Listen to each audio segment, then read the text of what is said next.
Yes, you got new stuff, new toys. Your toys are playing well. Isn't that Yes. nice? Yes. So I'm coming around? Yes. Okay. Well, just a bit. Sure. Look at So, well, hello. Hey, how are you doing? You having your, professor look today? My robe. Yes, because you've been My getting ready for robe. school. Yeah, but a little less colorful. So you want him in black? Okay, that's fine. When it's in black, it's good. Yes. So let's talk about what we have coming up, because we haven't talked about our summit a lot. We mention it each week at the end, but I like talking about it at the beginning. Yes. And she's the lady who's handling all of well, she's always our project manager. She manages all of our projects that we put through all of our organizations. Many, many.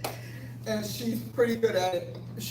Probably actually has this chrono chip, this timing chip that really, you could call a date and she could tell you whether or not we can keep it, and we haven't looked at the calendar. So let's talk about the dates that we have set. We have our annual Apostleship Summit, near Apostleship Summit, and it's for November. It comes every year. In case you ever wonder when it's coming, just mark your calendar the Wednesday before every Thanksgiving, and you'll never miss the date.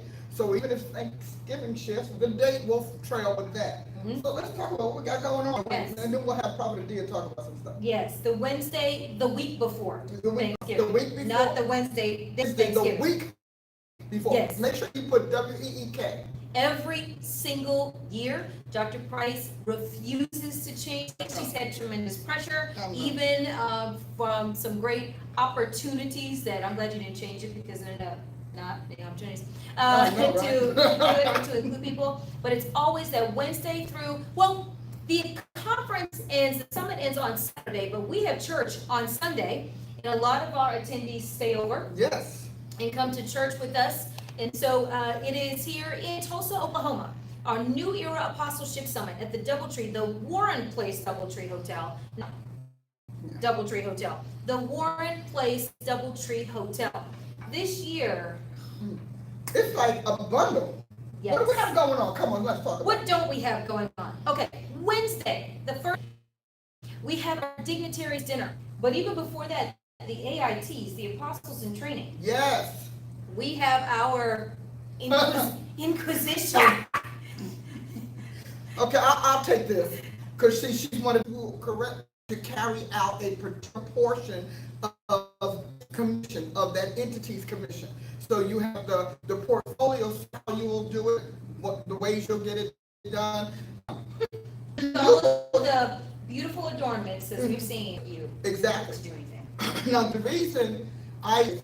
one of the reasons that I make it that we have a ceremony is because people need to know something happened to change their station and the requirements of their life. They need to know that. That needs to be clear. So they come in for their final module of training, which is solidifying their consciousness for commissioning, and also standing there before a panel of apostolic leaders, senior leaders, for them to defend the fact or prove, because it really isn't a defense by now, but to prove that they are ready to take up the commission.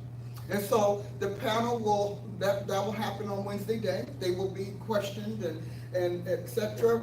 We will record portions of it and then move forward into something else. The idea is that people ought not to be commissioned and not know what to do the day after.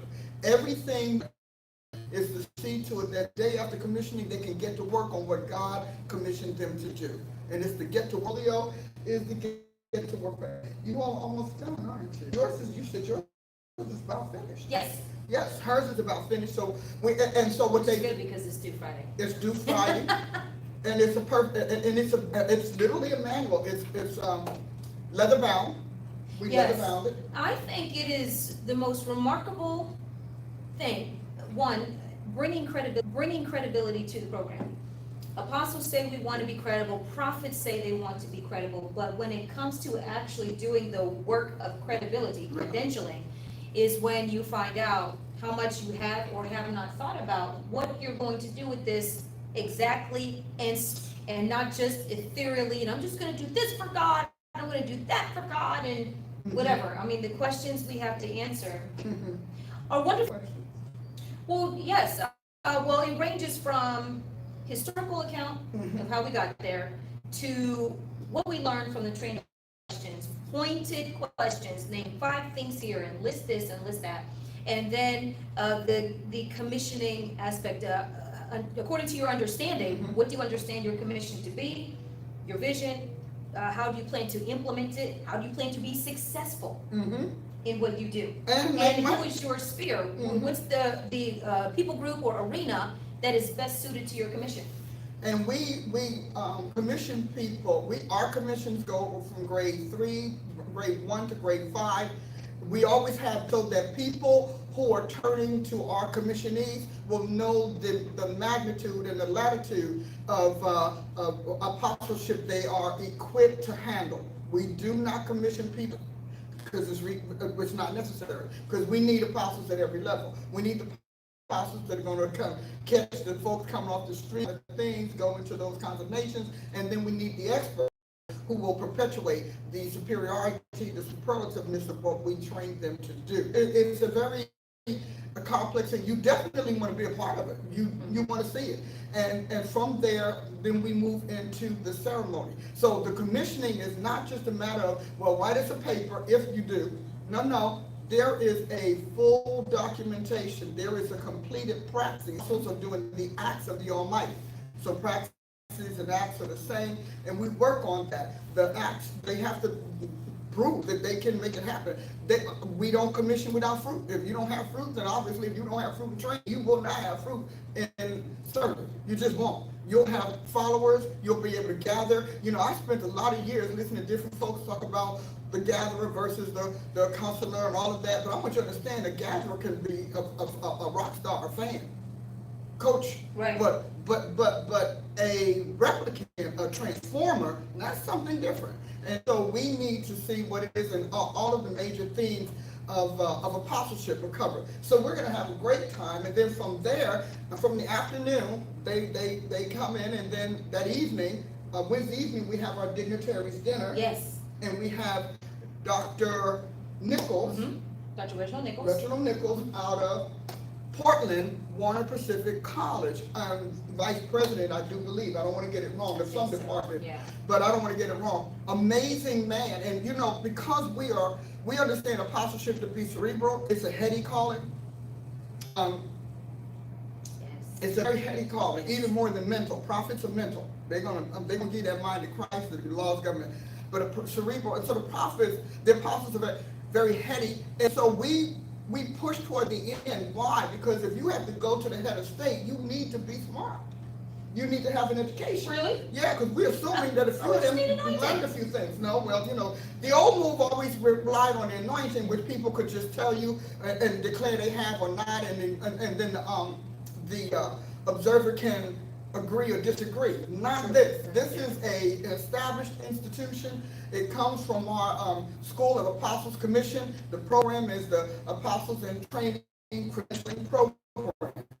The idea is to get the word credibility. See? Yes. So a lot of times, how credible these people are, because you have no way to track them. Their work, our apostles' work, is evaluated, is confirmed, it's going to be on our site, and they're going to be able to do it and carry it out.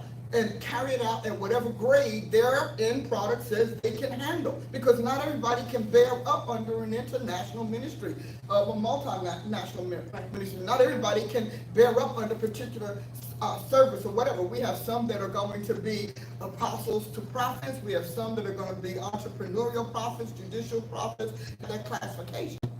So you are in your sphere. Because see, you can be in the right office, in the right calling, and not in your sphere. And you're in the wrong sphere. That sphere is going to push back on you, resist you, fight everything you do, because you all are incompatible with each other. We do the same thing with our prophets in June.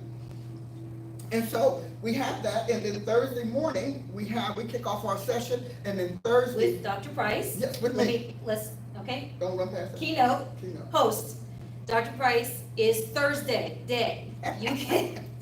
Dr. Price, you want to come and hear her sit down and unload? That is the time to do it on apostleship. You are the whole day. The first day. Yes. And then that evening. Thursday evening, we will have the ceremony. Yes. And that is something to behold. These people have family and friends coming from all around the country to watch them move into that next layer of ministry. Now, whether people agree with it or not, according to Scripture, the apostle is the highest human seat Jesus Christ has in his church and in his kingdom. They just don't come any higher. And as you study the apostles, you realize that that's what they did. And they extended the realm of the king. I like the definition that you gave. I hope to read it in your writings. Do you remember? About apostles are Yes. experts in all things Jesus? Yes. All things Jesus Christ. That's it. It is there. That's the simplest. First page. That is the simplest explanation and definition I've had. And I said as much. I said, we're going to keep that. Because in the end, the apostle of Jesus Christ is the master for expert in everything Jesus Christ and can expertise anything Jesus Christ wants to do in the flesh. And trust me, there is a word called expertise. Because I know the words, right? So are they flowing with you? So we are encouraging you to finish it. And then the next day, we have our brand new 3 newly commissioned apostles speaking in their new level. And chief prophet. And our chief prophet. Yes. Yes. We thank God for our chief prophet because we surely work that girl to death. Yes. We do. We get mileage. And we keep finding it. Yes. But they do this to each other. It's actually a very fun interplay. Watch Dr. Price and Prophet Paula, because Chief will say, Dr. Price, you need to do, put it on and so forth. And Dr. Price is like, really? Because I already have 10 books I'm doing. Yes. And then she'll say, hey, you need to do this, this, and this. And she's like, really? the synergy in our organization is amazing. And we work hard to synergize and also synchronize. Because we have to be on the same page at the same time God is doing. So that Friday, we get our newly commissioned apostles, and that, a couple of them. And then, of course, we have our prayer and graduation like that. And we have this year, we finally bring them back. Meeting. We're finally bringing back chambers. Now that I have the apostles under the mantle that God put upon me, I can now have the chambers, and that's where we work through various issues. All of the attendees get a chance to do that, but we don't want to spoil that secret. You need to come to see that, because it's an astounding thing. And then from there, Saturday, we wrap it up. Correct. And we also have on Friday our annual NEAR meeting. All NEAR members. Do come, be a part of, and you have to come and congratulate our newly commissioned apostles, because they are now sort of near with the mind of Christ that God gave when he birthed everything about training. Because, people can lay hands on as an apostle. Although I've never seen in Scripture where anyone less than an apostle laid hands on an apostle. That's true. The model has not been that. Because, the one who commissions you, or the one who authorizes you, have to be higher than you. Think about the janitor coming in and Yes. okay, well, the Lord just said to me, or some itinerant evangelist or something like that. So we're working as hard as we can to follow the pattern laid down by Scripture's offering mantles. And that means that apostles are going to lay hands on apostles, and they're going to lay hands on bishops. Now, one thing I want to say you're going to like, and that is, we do not commission apostles as bishops. Oh, this is good. Yeah, say that. Shouldn't we say that? Say that. Don't do that. I noticed that many people, when you commission an apostle, that you have them dressed up like a bishop, look like a bishop, etc. But that's downgrading the calling. Because bishops didn't exist when apostles were doing what they were doing. Apostles are kingdom assigned to the church. Bishops are church.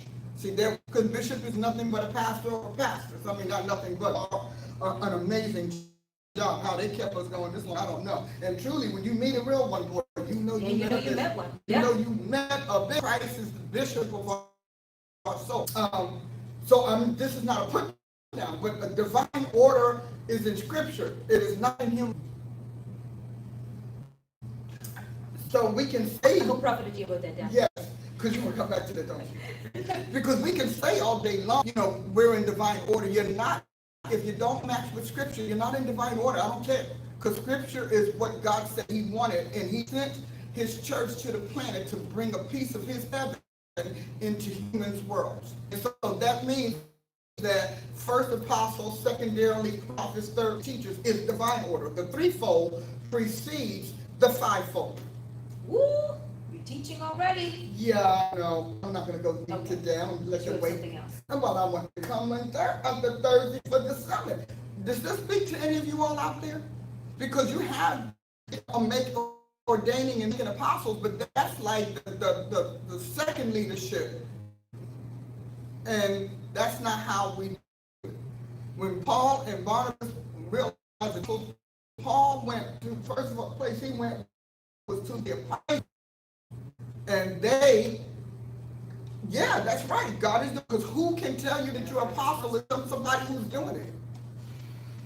And someone who's living it. Divine order. Now, I think that divine order means what it says. And I think every apostle, according to every apostle is an an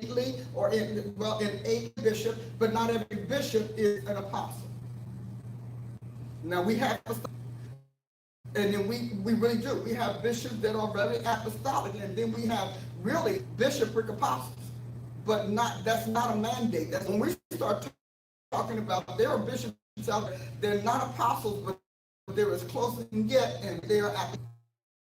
But they still do not carry the fullness of the apostles' dispensation, providences, and we move on.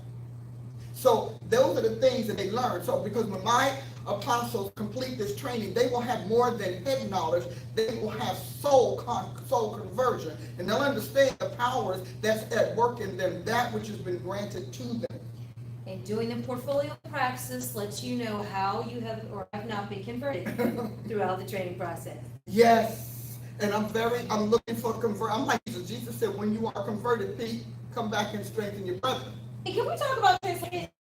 Yes. Because that is only in the King James. I know.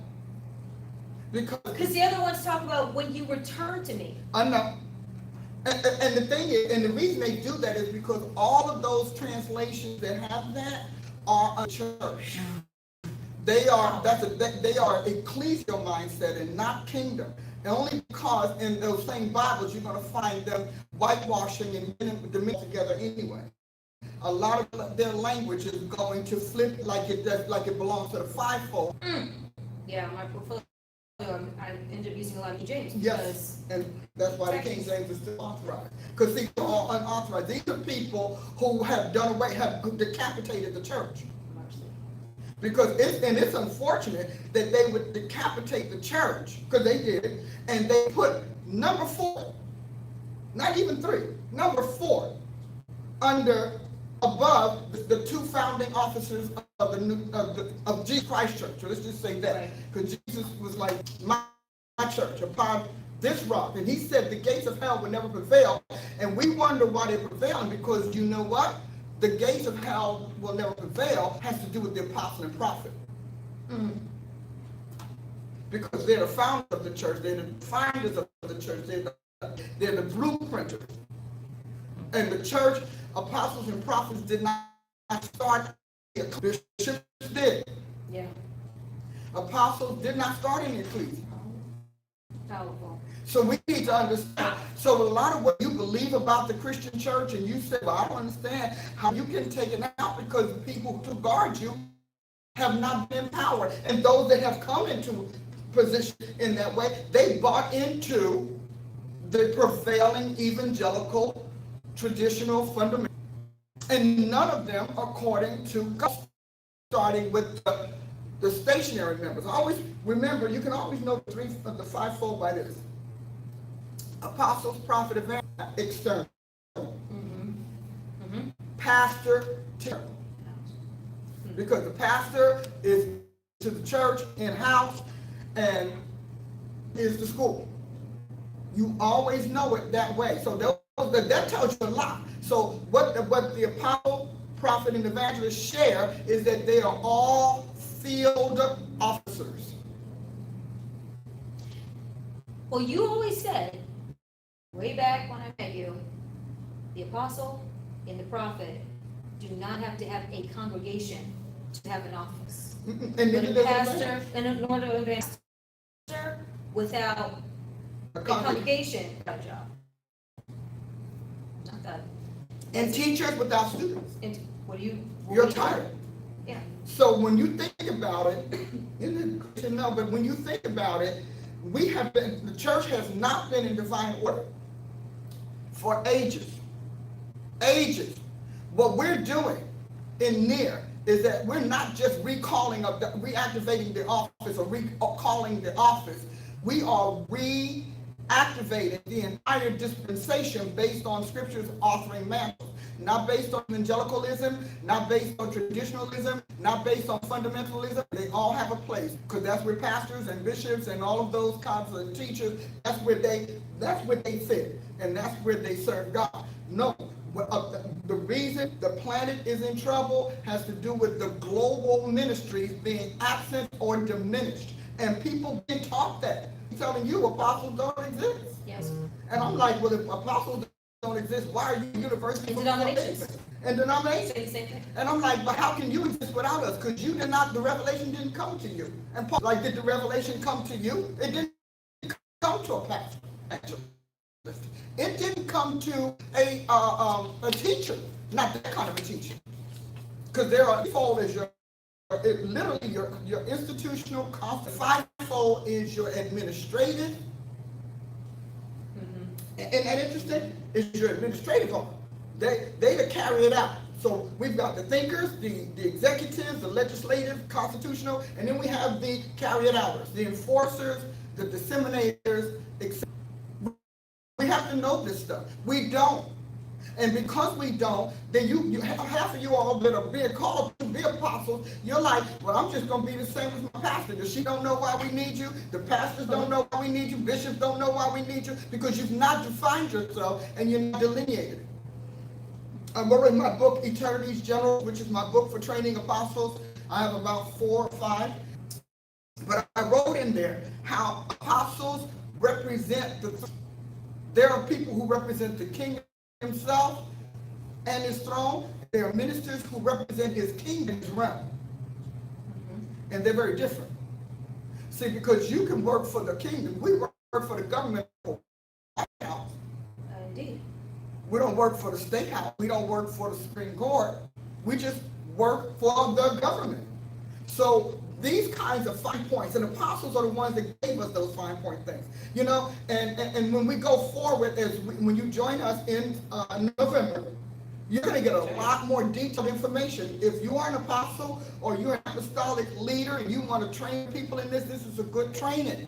You can say, I'll just scraps and slips from Dr. Price's Facebook. You can do that all day long, but you'll never get a holistic training. We give you holistic, because apostles are about holism. Holiness is a big deal to them. Because holiness is not just it's in God's mind, is unfractured, unfettered, unfragmented, completely cohesive and united with no breaks or tears. And so you will never be more holy externally than you are in your soul. That's just it. So that's how God does it. So we have that. And then you have something else. We need to start talking about this as well. October 26th through the 28th, our very own chief apostle, our very own chief prophet, and actually our near prophet, Angela Yangaba, will be speaking at I want to get this right, New Beginnings Discipleship Ministry Annual Women's Retreat. If you have ever been to a women's conference where Dr. Price was teaching, you know it's not about tiaras and nails and wearing makeup. No. It is about taking the kingdom for Jesus Christ as a female and so many other things. And God's historic, eternal use of Lady Wisdom and women and all the way through, no matter what we hear. So you want to, it is in Des Moines, Iowa. You can, I need to check with Prophet Adia. It's definitely on her Facebook under events. You can go, you can click the link that will take you to the website to register for the conference. And Friday, it begins in the evening, October 26th, and it goes to the 28th. Dr. Price is going to close by Yes. doing this Sunday morning church service as well. Yes. So, oh man, church after conference there. So to our women who are out there, especially our Joliet, Chicago women, oh my God, our delegation out there in the surrounding areas as far as just jumping in a car and driving and not being that far, even Tulsa. I know we have some of our Tulsans driving, it's like 6 hours, not far. It's fun when the Lord is with you. Oh, it's very fun. You blink and you're there. So we want to have an amazing showing. They already have a good showing, a gooder. And even good. We want the near showing to be there, the congregation of the mighty to represent at this conference. So you want to go to Dr. Price's Facebook. I'll check with Prophet Adia to make sure it's up on the website. It may or may not be yet, but it will be, I'm sure, by the end of tomorrow. Yes. And you can get hotel registration information is also there, and the address. We're having fun. So listen, do you have a lot? We wanted to take time to give you good reasons to go to the website right now or Eventbrite and get and register for this summit. You don't want to miss it. If you are, particularly if you're a young apostle or new, you want to get this because this thing gives you hope. When we did it the last time, people walked away and said, well, now at least I clearly know what it's about. And you won't have to worry about it. Like, I don't expect any of those that I commissioned to wake up Monday morning saying, now what? Oh, no. Because that's It's already, ridiculous. actually, you're now what's already written out. Exactly. And so I expect them to wake up the Monday after and say, well, let's get to work. They will go to that portfolio that they have, that they keep. It is their own document. They keep it. We just photograph it. We keep a paper copy, but they keep their own document with them, and they can work that. Now, let's say something happens to that apostle. Guess what? The work doesn't stop because the follow as a roadmap and as a guide to fulfilling that commission. I'm excited about this. This is exciting. Do you all feel excited? Come on, encouragement. We'd love to hear some of your feedback. I am grateful to all of these people who've done it. They fought for it. They're still scrapping. Let's get on. There's a scrap. They're still scrapping. But anything good is worth scrapping. If it's not worth scrapping, then it's not worth doing. That I'm thrilled that I have two apostles that, you know, well, actually I got my first homegrown one. Homegrown. Organic. Organic. See, I got converted and I got organic. Yeah. And so I'm excited about what God is doing here and what he's making happen. Great things are coming from it. They know their station. They know their emphases. They know all of that. So there is no vague wondering what happened now. I think a lot of apostles get lost because you don't have that information. Mm-hmm. I think a lot of people have a letdown the Monday after because all it was a loud music, excited, enthusiastic sermon where everybody just got up and prophesied over you. That's not how we do this. And if you're not invested, if we don't vest you, then you're not invested. There you go. Amen. All right, ready? More coffee? No, I had enough. I have to do water. Yes, you can water. Your jersey came out. My jersey came Say out. water. Water. It's been sneaking out. It Luckily has. because I'm going. Yeah, because I'm. You up? Yeah. So wait a minute. Let's get here. Guys, I went into a room. And came back with the screen. The TV was here. So today, I want to talk about this whole thing with Brett Kavanaugh and Dr. Ford, the psychologist that seems to have gone psychotic somehow. You know, I don't make light of it. You know, I don't make effort. I think that it's interesting, but I'm going to need you as a psychologist to have processed that out and closed that out 36 years. So the fact that that didn't happen is interesting. There we go. Can they see that, Ashley? Mm-hmm. Yep. Okay. Yes, they can. So I am but I am extremely concerned about the Democratic Party. I am extremely concerned about the things that they're doing that remind us. The law breaking, the lawlessness, the deception, the bullying, the abuse. I don't know where the polish went, where we go, because I don't see the dignity that we remember from our political parties. Over the last several years is rule breaking and rulemaking bias. It's amazing. Offered all of these bills on bias and prejudice and injustice and abuse and all that, and they're doing it, and nobody's vulnerable for them breaking the laws and rewriting the rules. I'm trying to figure out, where is our Congress? Oh, right there. And I think that we all should be quite concerned about this last thing. You're talking about them refusing to yield to the very rules that have kept us a nation and that have put people in office and taken them out for ages. I am the bias. You're talking about, see, I don't mind you being partisan, but partisan and prejudice, that's a real leap.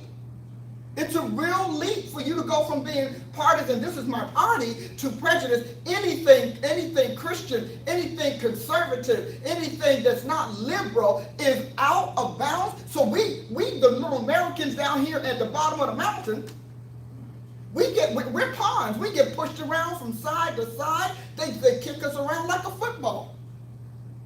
We're nobody to these people. Nobody.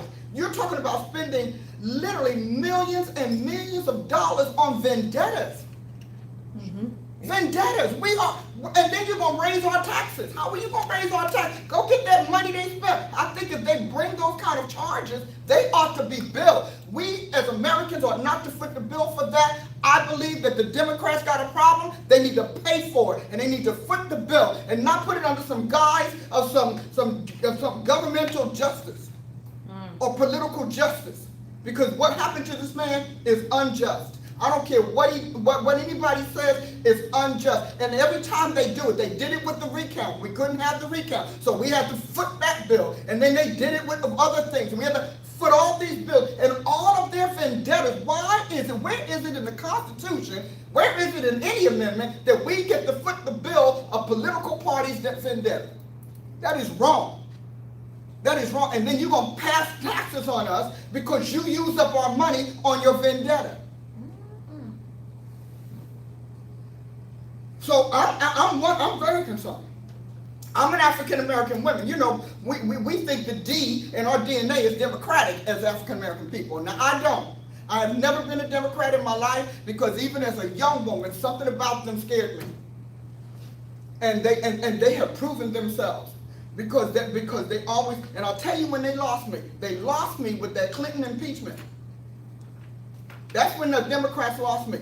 And now I never was a Democrat, but then I wasn't anything. But when I saw how unjust and unrighteous they were about, and the lies, the literal lies that came out of their mouth about that Clinton impeachment, I said, okay, so there's something wrong with this party. Now, I don't know what spirit has a hold of it, but it is certainly not a healthy spirit. It certainly was not. That was it. When they started, all of the deceptions and all of the unclean things. So by the time we got to Obama and their bias, these are, see, I don't, trust me, you can be loyal. Loyalty is expected. Loyalty is expected. We should be loyal to what we say we believe in. But loyalty to bias, to prejudice, that is a problem. Because if they're biased, then everybody who does not come unto what they are cannot get a fair shake. That means they don't deliberate, they just react. They don't communicate on anything or try to go for the best interest of the people. Is never the best interest of us because it's always the bias. It is always the bias. Now you can talk about all of this and black. This is not black and white. I want you to understand, character has no color. Character doesn't even have a culture. We impose those on character. Character has no culture. It has no gender. So we're talking about a party that is biased against even what's obviously the truth. Mm-hmm. They have checked this man out every which kind of way, and they still won't. That's a problem. And in another era, somebody with that kind of dysfunction, because that's a dysfunction and it's a disorder. We call that delusion. We used to. They were deluded. So these people with these issues, now as far as I'm concerned, I don't know that it's the whole party, but I do know that if the party can't control this deluded, we got a problem. Right. Because somebody in this party ought to be able to say, you know guys, enough is enough. Somebody ought to be able to say, now enough is enough. So every time we get a nominee, we got to go and again put another installment on our vendetta bill. So the next guy coming up, we got to go through another year or 2 years of mudslinging and whatnot, lying testimonies, etc., because they decide that this vendetta has to go on. This is a gangland vendetta. These people are acting like mobsters. I think even mobsters probably got more sense and more dignity, more savvy. This is a free-for-all. I listened to that African-American woman question him, and I'm thinking, there is nothing polished about this woman. When did we lose our polish? When did we lose our dignity? When did our public officials become brawlers? And why do we have brawlers as public officials? When did we lose it? It doesn't make a difference what the case is. But it does make every difference what the agenda is. And why is it that this agenda can break all protocols, all norms, all rules, all policies, simply because it has a vendetta? Why? Where is that? And is that going to become our legislation of the future? Will we be faced as Americans to include in our, we're the Spirit-filled Christians. I'm the Holy Ghost baptized. We know devils when we see them. We know the sound of them. We know them. I've watched them go in and out of these people's mouths. So now we no longer have a Democratic Party. We have a demonic party where people can do the vilest things to folk, their family. They can do the vilest things to discredit someone. They can pay somebody to lie, to destroy a life, to demolish a life. And is that our laws? Is that our legislation? Are those our regulations? So we're now regulated by vendettas, demonic vendettas, because devils are mad at Jesus Christ. So they're using their people as pawns against them? Is that what we're talking about? I didn't expect this to be a political thing, because I know that everything in this earth realm has a spiritual engine attached, of spiritual ignition and motivation. So I started doing it, and I've been saying to people quietly, because you try to, I don't even know, scratch it. But why are they acting like gangland bullies? They want to bully everybody into what? Then why have a political process? But maybe that's the goal. Why say we have a nomination process? Why say we have procedures when you can turn around and have a gangland bully tell you, I don't care what is written, I don't care what we've done before, we're not letting it happen, and if we have to break every law and breach every covenant and rip apart every unity, we'll do it. We'll do it. I think I would love for our Congress and our politicians of right to halt this train, because I'm telling you, nobody is going to be exempt. What happened to this man can happen to every senator, every congressman, and every representative in the country. It can happen to everybody in the UN. Any woman can come out of the shadows and swear you did something to her while she was on the way to the bathroom. And you know what? Very few men have gotten to where they are without pitching the bottom, jiggling the boob, slapping it behind. And that can come out of the woodwork on you. Do we really want that kind of political process for vetting and screening our leaders? Do we really want that? Every woman, any woman, you could bump into a woman accidentally, and if your elbow hit her breast, she's gonna say that you sexually molested her. You didn't even know that she was there. You didn't even recognize her, because she was just a body that you bumped into in a crowded room. But do we really want this?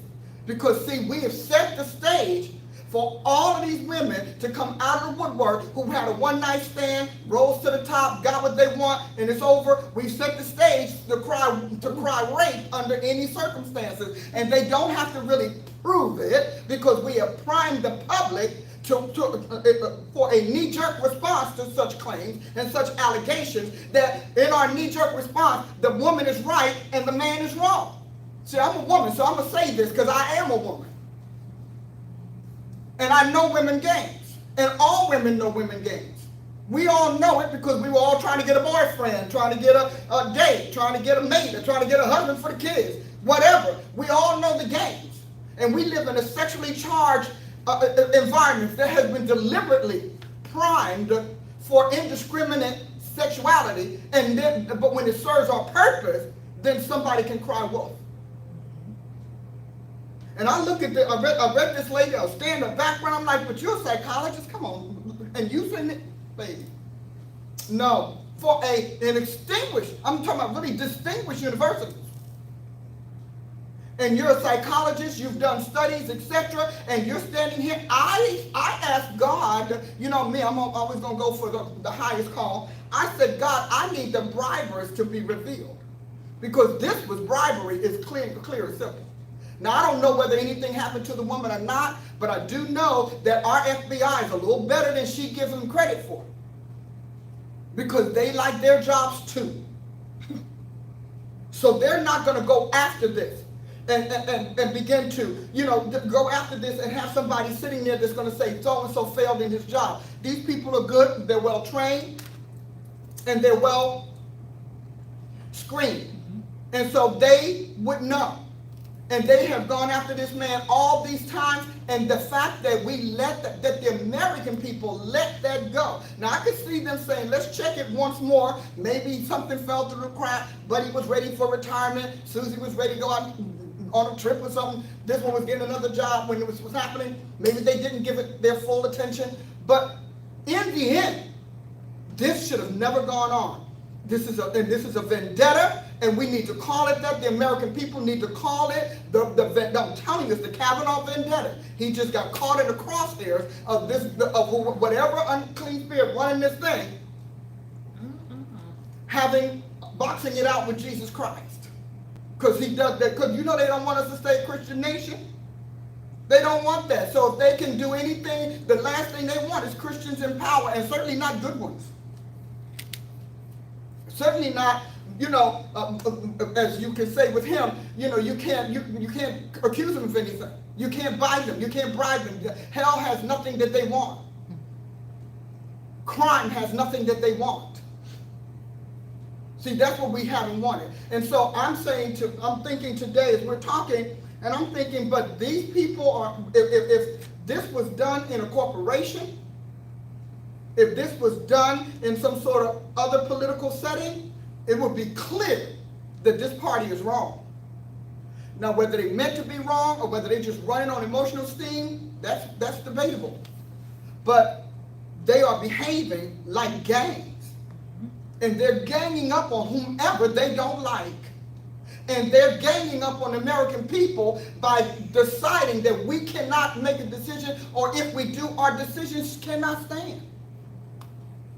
Now that's bullying. I'm sorry. What they're doing to us as a country, what happens to a kid in the schoolyard. The bully gang comes, catch you up by the collar, and because you didn't say what they wanted you to say, because you didn't do what they wanted you to do, because you won't give them their way, they beat you to a pulp. America has yet to realize that this thing pummeled our country. They beat us. They pummeled us like we were nothing, like we were schoolyard kids. Pummeled by everything. I don't care. Well, this is what she said. Out there, you got talking about going out there getting folks to stand up and say, yeah, well, so I went, I woke up yesterday and the Holy Ghost started talking to me about it, and he said, but heaven has a response. And I pity Sister Ford. Because it said, thou shalt not bear false witness against thy neighbor. And since she didn't prove her witness is true, we are left with her being on the spot for false witness. Because she didn't prove her case. Because she really didn't want to do it. And whoever the power was, or whatever the manipulation was that got her to come out like that, was not about to let her back down. But I sincerely believe that she did not expect to become world chatter. And that's what she become, world chatter. And I can't imagine her feeling really good about this. But you know, one of the things about getting caught up in other people's fights, you know, the Bible says very clearly, don't you get in another man's battle? Proverbs talks about that. Because when you get caught up, you have to go the distance. You have to go to the end of the bout. So I was studying, and so under this is Wikipedia. I know a lot of y'all don't like it, but I praise the Wikipedians because they, you know, they don't care that you didn't like them. They just kept getting it right. They just kept working on it. I like the Wikipedians. All right. What false witness means? Thou shalt not bear false witness forbids speaking falsely in any matter, lying, equivocating in any way, devising and designing to deceive our neighbor. Speaking unjustly, this is where she was and where those women were, speaking unjustly against our neighbor to the prejudice of his reputation. So the whole goal was to prejudice us against his reputation. A reputation that's clear. I come against delusion on our country because there's no way in the world that anybody who says I agree with her can look at the fact that she herself can't prove her case and not wonder. But see, again, this vendetta is working of witchcraft, which is blinding people. It's blinding their minds. So the God of this world has blinded their minds that they cannot receive the truth and the love of the truth. So this is real. So you see, because saints need to know whether or not I speak to two people groups, the saints and the righteous. Three if you add the godly, because not every righteous person is a Christian, but that doesn't mean they're not righteous. And a lot of righteous people have a problem with this. Not every righteous person is ungodly. Some of them just believe in the ways of a healthy, wholesome society. And not every righteous person likes a bully. Most people cannot stand a bully. Now you can see it in your kids, you can see it in the gangs, you can see it in the terrorists. What they did was terrorize this man, and it was horrible. It was horrible. What they did to this man, they terrorized him for the sake of their vendetta against Jesus Christ, against righteousness, against truth, against holiness. And we, as believers, have got to learn to start praying this down, which is what I'm going to lead us into doing when I'm done. So the whole idea was to prejudice us, to get us to prejudge his reputation, a reputation that has served the country well. If he was a newcomer, we would all understand. If he was a novice in the office, just came into this, we would all understand. This man has served us, and this woman has had 36 years, and nobody thinks that she did not have some sort of help. 36 years, you found the courage? That's a long time to resolve an issue. To resolve, more people would call you at least healed, if not, call you in remission, if not healed. 36 years, they would tell you that the disease is gone. But the worst of it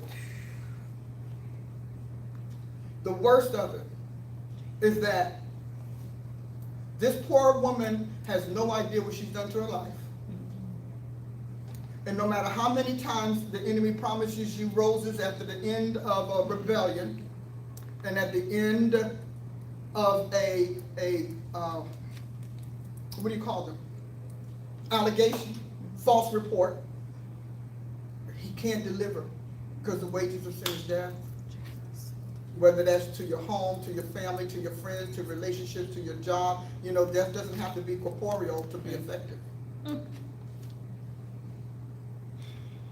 And so we're at a place now where this man has to go on. And he will go on. But I tell you something, I think we need to revisit this. And I think the price of these vendettas need to come off the American people. Now, I frankly think that we need the parties because, one person, one party does, tempers the other. I agree with that. I almost agree with it. I won't say I do, 100%. But I can see the merits of it. Let me say it that way. I can see the merits of one party temper. But when we got a party who's gone completely out of the orbit of politics, see, they're not even in the orbit of politics any longer. This isn't politics.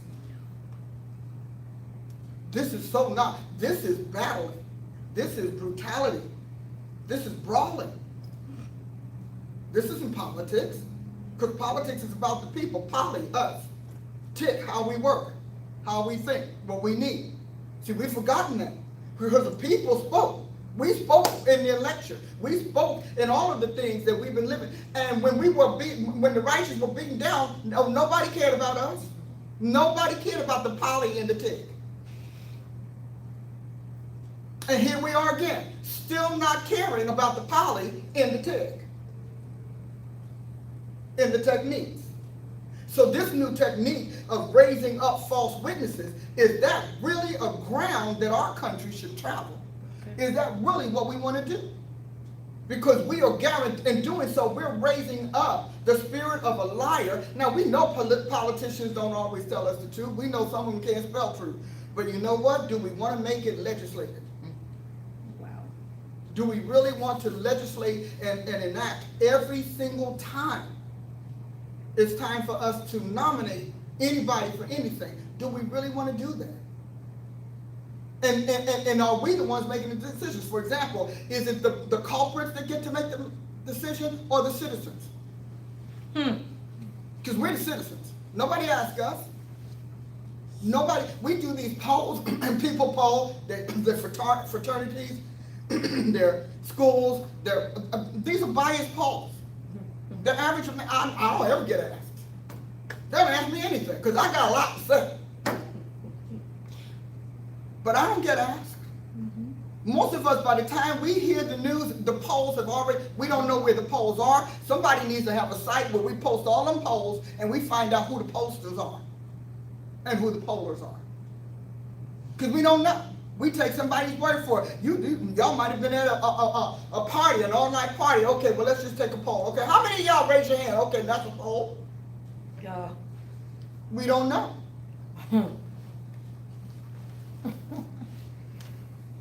What false witness means? It is the distinction between lying versus perjury, which is always unlawful under criminal law and liable to punishment. I thought that was very good. In Jewish tradition, a distinction was made between lying in general and bearing false witness, which is perjury specifically. So when God says, thou shalt not bear false witness against your neighbor, he's saying you shouldn't perjure yourself against your neighbor. And then bearing false witness, perjury, was always prohibited according to the Decalogues or the 10 Commandments. So God always prohibited false witness and false testimony. Lying in, this is the part I wanted to get to, well, one of the two. Lying in general was acknowledged to be permissible or commendable, or a commendable white lie not done under oath and not harmful to someone else. So I just want to talk about this. Who colored the lies? And where is the lie color palette? There must be a color palette for lies. White lie meaning what? Does white mean pure lie? Does it mean the right lie? Does it mean a lie of righteousness? I know we like to call it the kind lie. So, and then we go from right to shades of gray till we get to black. So the black lie, I'm assuming, is the harmful lie, which means, and black meaning judgment. So it's the judgeable lie. So somewhere within this spectrum of shades of lie and nuances of lies, there is an okay. So let me just go on the record to say that God has no such thing as black and white. Black and white, not the Almighty. He doesn't have it. In God's world, a lie is a lie because it's against his codes of creation. It's against the coding of his government. So in God's world, a lie is a lie. Anyway, any untruth is a lie. And God says, when we talk about white lie, it said, see, they must have been dealing with this way back there. No lie is of the truth. No lie. So white lie can't be peace truth. It can't be partly true. It just can't be. Now I know we do things like tell people their hair looks great when it doesn't, and things like that because we don't want to hurt their feelings. So it's better for them to find out later that you told somebody else their hair was hideous. That's surely it's not going to hurt them. It's better just to say nothing. Do you like my hair? Nothing or not particularly. They'll get over that 30-second not particularly, because what will happen is their self-preservation will kick in. And they'll say, I don't care what you think, I like it. Now, see, they've taken care of themselves. And I like my hair, so I'm gonna wear it like that. Well, good. That's a white lie. A white lie to me would be an unnecessary lie. If it's unmeaningful, then why do it? That you teach your kids that we're going out, and then you change it. Oh yeah, my kid got sick, and so you can call enough sickness on your kids. You're wondering why they're in the hospital because you've used that excuse that much.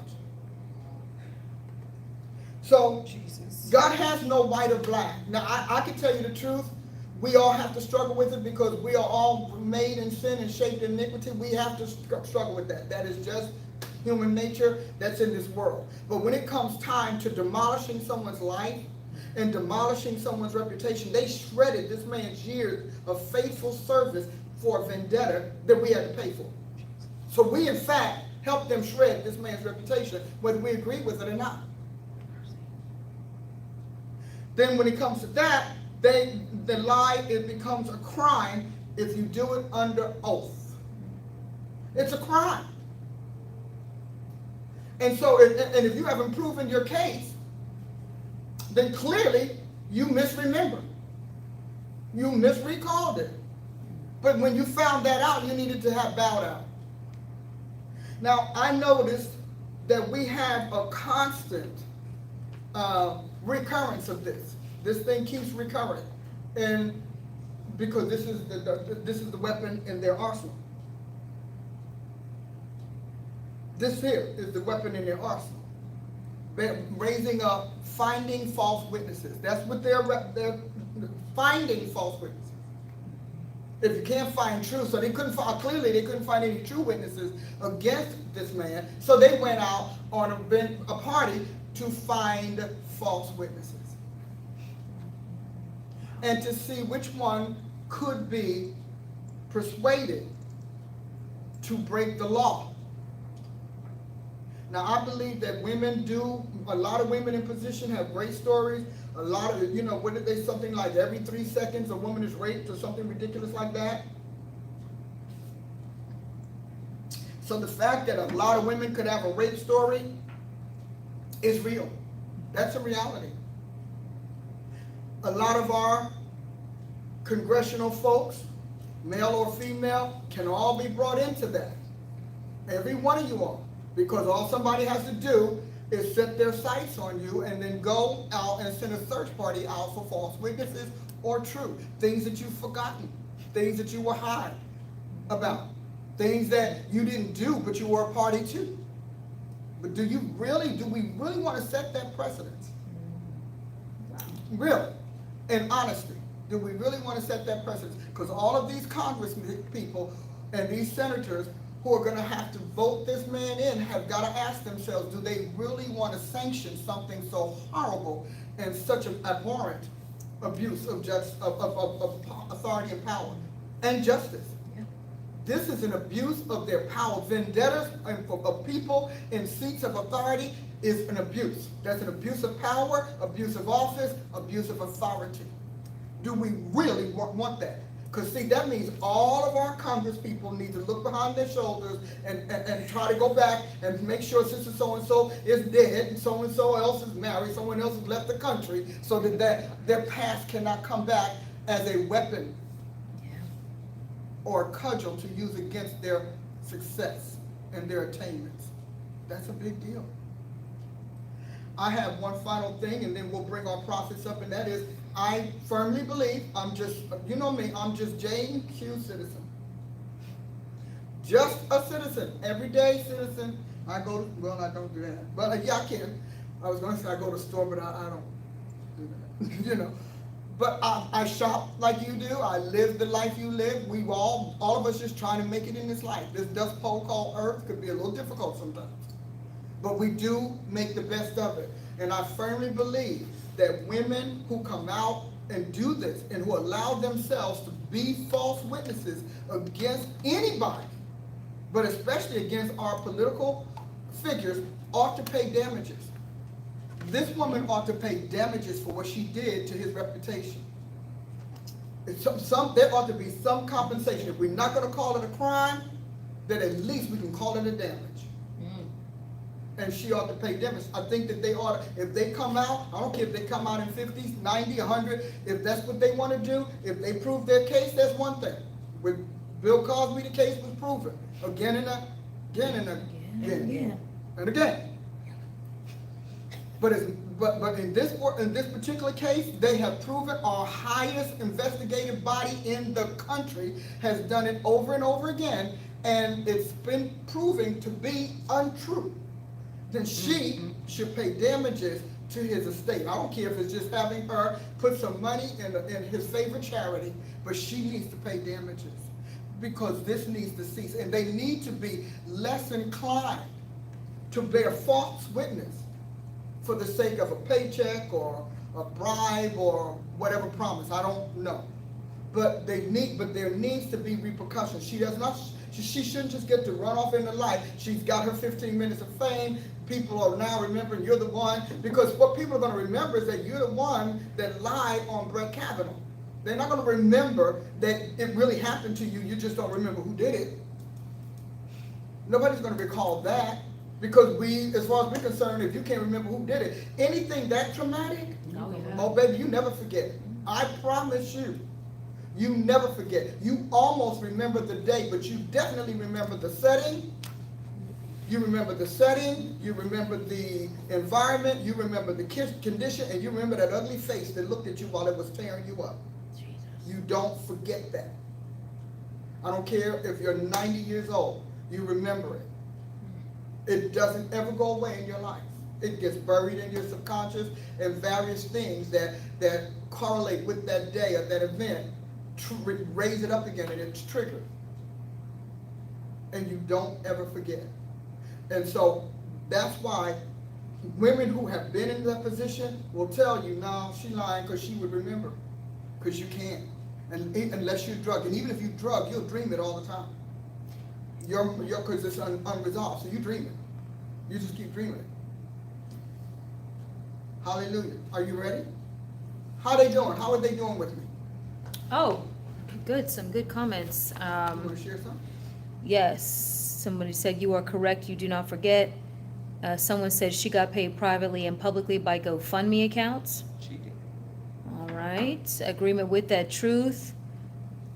Let's see. No black and white, no gray. Let's see. Who in the world? Okay. Oh, we have a couple of crazies. Just some random comments. Yep. The polls being biased. Oh, yeah. Even with the polling. Somebody said they were gang raped as a teenager and remember it now, clearly in their 40s. Even with the polls, I remember during the election season with Trump and how they were explaining polling and how you do have to ask questions because the polls can be. We polled 1,200 people on this college campus. In the political science department, and so they're going to say 90% of people polled believe this, and like you said, but none of us have ever been polled. No. Ever. It's like, where are these? And so they said that polls hold very little credibility because the person polling is specifically shopping to the area that will give them the most favorable numbers to persuade the public that what they want is true, which is why they had all of these polls and numbers about Hillary, everybody supporting her, and everybody's mind was blown when it didn't happen. Well, what happened to all this support? Are you done with this? I am. Well, continue to give me your thoughts. It's interesting to hear from you. Is there the other prophet? I guess will be she's rounding the. I was calm today. Did you see? You were good today. Tactical. Especially considering the Tactical subject. today. Wasn't I tactical? You were. Yep. You know, you're addressing something that people are getting their heads sliced off everywhere in every public platform you can think of for addressing this, and we have to be brave enough to address it anyway. Yeah. You know, there was a comment that was made, I was watching via Facebook as this broadcast was going on, that you were saying, you know, similar things to what someone tried to address to their people group, and they just, you know, basically got assassinated for it. And we have to understand that that's the tactic as well. You know, you start to bring out this issue and people just basically shut you down and won't even let you bring out an alternative argument. And that's an indicator right away that something is awry, you know, and so we have to also recognize the tactics and the strategies. We got to get back to a place in this country where we can talk about differing opinions in an intelligent and logical way, and we're actually willing to hear each other. I love that you addressed this today because, you know, someone that sits in your seat of authority with the logic and the intelligence with which you address things helps people to be able to say, you know, listen, just watch this point of view, I agree with this. You know, I agree with how this was presented, because so many times we're not given even the opportunity to get the whole opinion out before you are just lambasted with you're a hater, and just what the name calling comes out.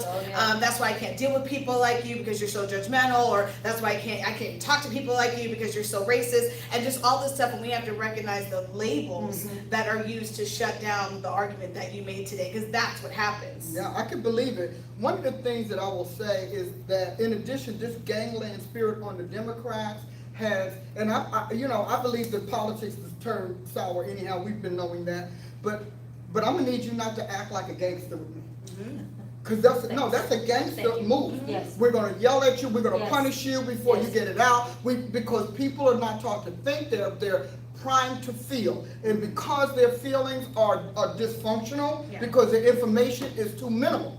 So they're going to always have a dysfunctional response because the information that they would usually draw on for a sage conversation and a sage argument is wanting. It isn't there. So when they'll start, so those people, they're not worth your intelligence anyway.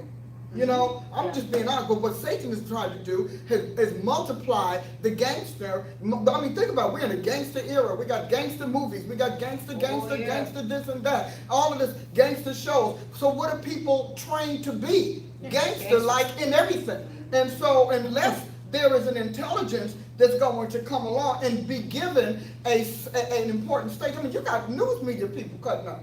I was like, y'all, do you all know that you all are like high school? Like a kid, high school. So because now everybody is free to be abusive and assaulting.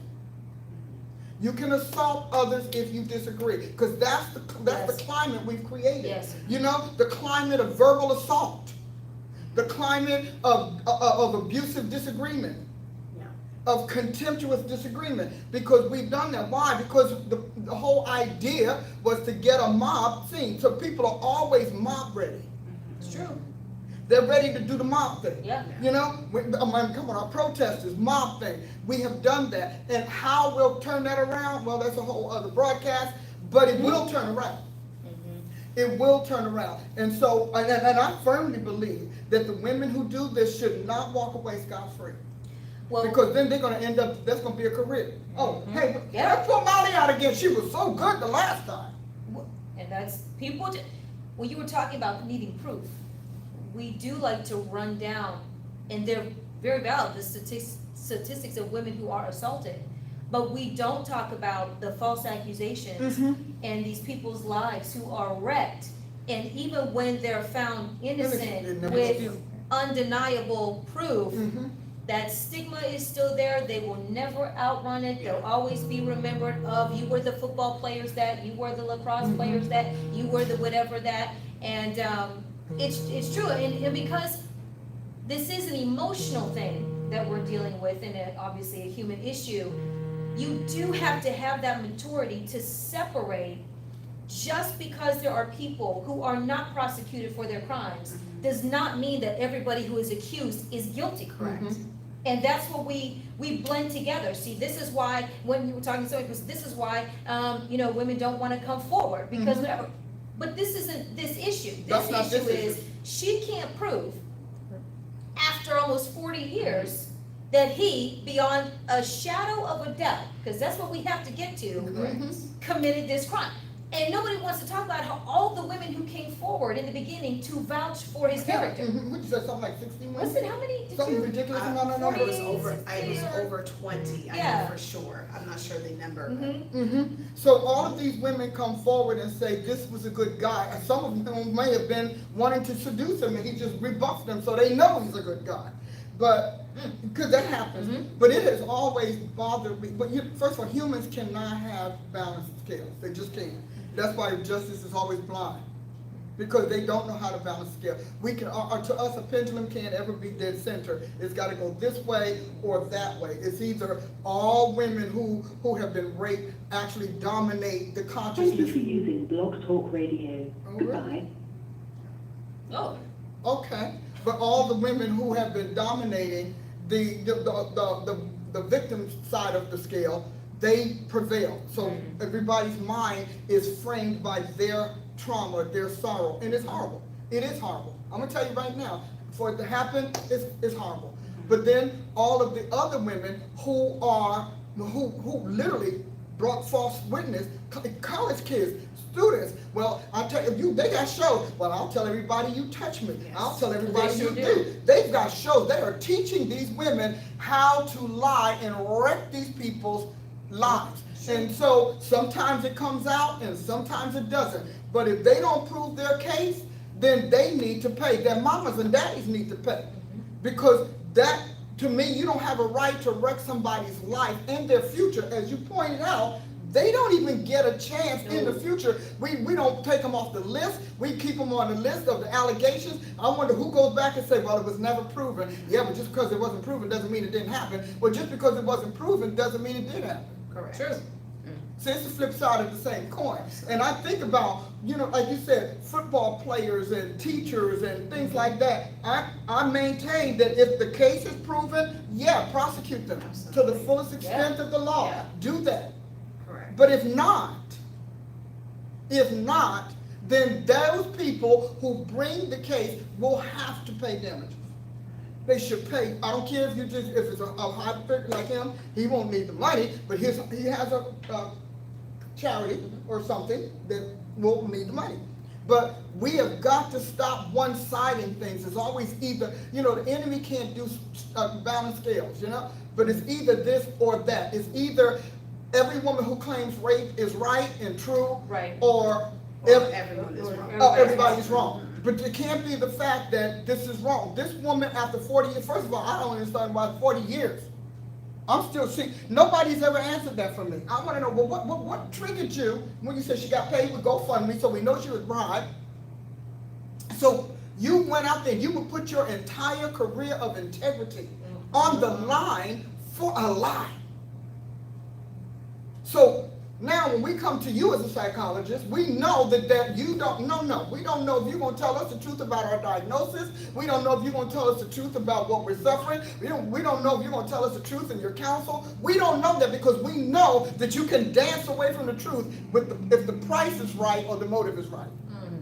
Well, and if nothing in your account is solid, not really sure the people, not really sure the place, not really sure how you got home, not really sure any of these things, then how can you be sure?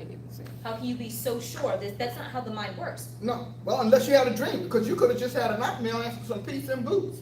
Well, and I think something that you talked about is important because in order to me, a true advocate for women's rights, for any of the other people's groups, a true advocate for their rights is somebody who actually is a true advocate for righteousness, because Period. you spoke about that, and the reality is, to me, that when I see this situation in my mind, I'm thinking to myself, this thing has got to be followed to the letter, because if not, no women's right in the future is protected. No. It's not, we cannot do that extremism and think that we are then protecting future women who this really did happen to. Yeah. We're damaging their ability to get justice because of the injustice that we're using in this situation. And that's what it infuriates me about this, because I do believe in women being able to get justice, and a man as well, anyone who's been violated to be able to get justice. We are damaging that when we use injustice Mhm. for one, and we validate that, and we tell ourselves that that injustice for this one person is okay,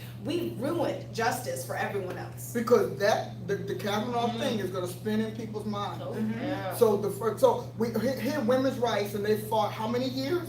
They fought all of these years for us to be interrogated Yes, fairly. yes. You know, for Yeah. us to be, processed fairly, and for judges to hear us fairly. Here we are And still using a woman to take out a judge who has to make a field that has to make judgments on our truth. Thank you. You understand that was a dumb move on everybody's part, because that didn't help any woman at all. Exactly. And it certainly did not help this woman's career or credibility. And my question is, do we really, come on, let's think about that. Do we really want to do this again in a year or two? Because the Democrats have already geared up Absolutely. for the next one. Do we really want to let them have another gangland vendetta against us? And is it okay that we are allowing them to capitalize off of women's suffering? Because I don't buy that. I'm gonna look between the lines and say, but you're capitalizing off of real victims. Exactly. So you're using this woman, bribing this woman to factuate a story, to fictionalize a story. That's capitalizing off of real women Real who women have suffering. been brutalized.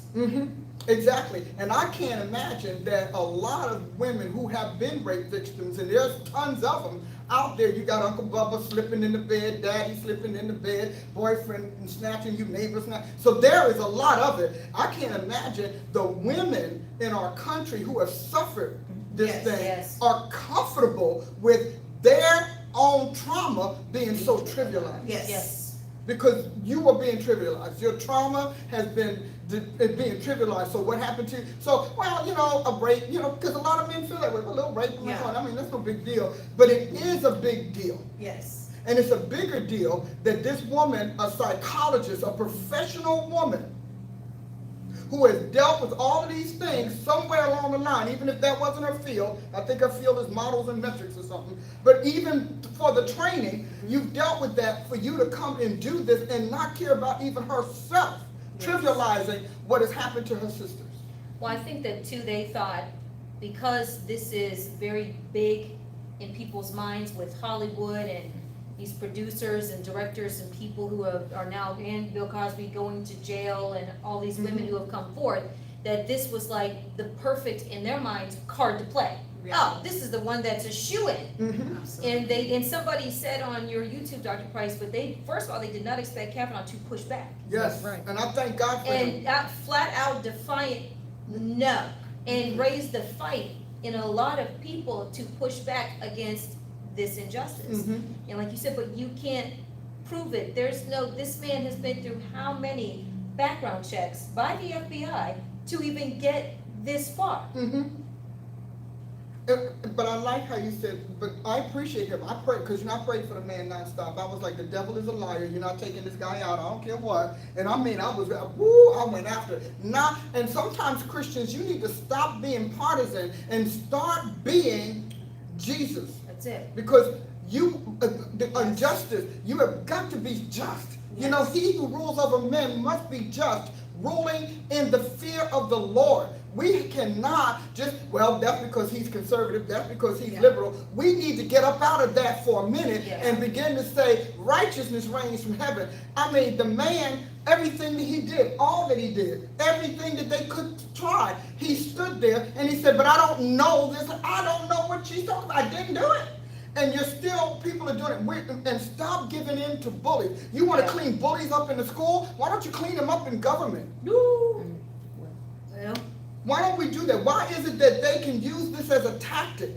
Bear false witness as a tactic. False witness needs to be off the table. Now, if somebody decides to come forth of their own accord, but they need to prove it. And if they bear false witness, they need to pay the cost. Now, Yes. It's one thing to be erroneous, because sometimes you're erroneous. So I think the girl probably had somebody happen to her. Yeah. She did, but she was hot. And so being hot, she couldn't remember what face. And she might have had several faces. But see, somebody took that tail and put a face to it and made a victim out of the face. Yes. And that is something that we have got to deal with. You know, because see, we're so caught up in culture. We're so caught up, like you just said, Hollywood and all of those kinds of things. All of those things are to prime you to think the way a few want you to think. Yes. Because I'm telling you, I still say, nobody ever asked me to poll. I ain't polled. I wasn't polled either. Okay, Never. half of America, if not 2/3 of America, say, no, I never got a been poll. polled. Never. Oh, yeah, you, they'll say, Poll. Do they do those? "Hey." Never did. You know, nobody ever says, so what do you think about so-and-so? And not only that, if we were polled, you know good and well, we'd be under the Christian group, because you know, they scared of real Christians. They like the ones that they don't know what to do, because see, we're not confused. Honey, they don't, they know to find us, come on, look for us on Sunday, you'll find us. Yeah. You know where to find us on Sunday morning. But we have got to get to a point that we Christians, who still large numbers, stand with Christ. Before you poll, before you vote, ask Jesus, what is he dealing with? Because these battles are not against you. They're not about you. Right. These battles are about him and his hold on this country, his hold and his righteousness and his truth and the life that he wants to give people. To stop acting as if politics is about Jesus Christ. Not true. Politics is an instrument of Jesus Christ. And that instrument, every now and then, needs to be washed off, you know, scraped off a little bit, and heated up, molded, whatever. But this kind of stuff, and when you can see, you know, the Bible is very specific about delusion. Yeah. Delusion is a very powerful, powerful tool. But it only happens when God permits it. And God permits it when people ask him. Because if you go to our passage in Thessalonians, let's see if I can find it here, because you know sometimes I get them fast. You know? And sometimes, well, I don't. There we go. 2 Timothy. You all need to read this because Thessalonians, 2 Thessalonians. And it says, if you read it, 2 Thessalonians, let's starting at 2:10. This is the King James Version, and I'll also read my other one. And with all deceivableness of unrighteousness in them that perish, because they received not the love of the truth, that they might be saved. And for this cause God shall send them strong delusion, that they should believe a lie. When you believe in what you know is a lie, you know, all these people like, well, you know, I mean, hey, you know, the LGBT, there's nothing wrong with that. That's a delusion. That's why it was in the category of a delusion. So, because it's a lie. And so, when you look up delusion, and I just really love that. Don't you wish you could be on this side of the computer? Now, this is, when you look up delusion, let's see, let's go here with Brother Strong. And when you look at it, and it says, efficient energy, operation, strong, effectual working. In other words, delusion. Now, if you look at it and understand that deluding is turning the light off. And so the illumination is gone. Now, so in here we have strong delusion. So let's look at what we're talking about here. Under Strong's, what is it, 4106, and it talks about fraudulence. Subjectively, a straying from orthodoxy or piety, deceit, to deceive, delusion, or error. So there's a powerful energy working that fraudulence, working that straying from God, that deceit. And what does Paul call? He calls it witchcraft. He said, who has bewitched you that you would not believe the truth? And so when I look at that, I think about it often when they say this is one of the most powerful things. And so Thayer calls it a wandering, a straying about, one led astray from the right way, roams hither and thither, metaphorically mental straying, error, wrong opinion relative to morals or religion, error which shows itself in action, a wrong mode of acting, error that which leads into error, deceit, or fraud. So when God turns you over to Satan, because see, that's what it means. God will send you strong religion. He turns you over. You can't even hear truth. You hate. That's what you. Those are the ones that are yelling at you, screaming back before you get the statement out. Because truth is an irritant. Yeah. Truth is acidic to them, which should be alkaline, but it's acidic. Now, and so when you go there, and here's this is another one to show you where the end of it is.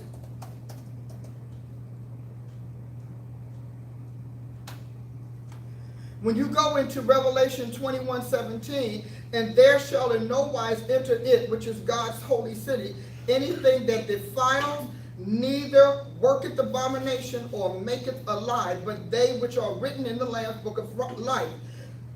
22:15 said, for outside of it are dogs and sorcerers, whoremongers, murderers, idolaters, and whoever loveth and maketh a lie. So people can tell you all day long that God will forgive you in the end. One thing I can tell you God hates above all things is a lie, because a lie was the beginning of his troubles. So he didn't like it. See, everything that brought us to this point and will bring the world to its end began with a lie, an alternative of truth.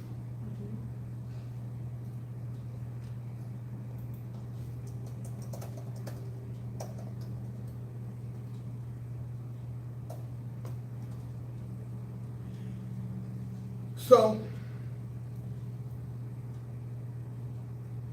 John 8:44 answers that for us. And it says, you are of your father, the devil, and the lust of your father you will do. He was a murderer from the beginning, and abode not in the truth, because there is no truth in him. When he speaketh a lie, he speaketh of his own, for he is a liar and the father of it. So the little white lie that you're comfortable with, Shedebo. I'm going to just leave that at a Shedebo. Shedebo works. Okay? Because he's saying that Jesus, because they ready to kill Jesus because Jesus brought something to the planet that it didn't want. And that was truth. And it's like, I don't need the truth, because truth is powerful, and lies either anesthetize truth, immobilize it, or discredit it. So we are, you know, I'm sitting here today saying, when God's talking about false witness, we have come to a point where lies are important. I was reading in an article last week where it talked about that according to something in the Muslim faith or the Quran, I don't want to get it wrong, that they're supposed to lie to infidels. So I'm thinking, oh, okay, so that helps us a lot. So because I'm not you, I can't get truth. But he says it, and Jesus said in 8:45, yet because I tell you the truth, you do not believe me. Wow. And he said, and again, look at this. This is almost like bread. Who among you can convict me of sin? If I tell you the truth, why don't you believe me? Because you have been literally saturated and weaved throughout with the spirit of lying. Because that's us. That's us. You know, I mean, I'm being honest with you when I say this because it's important.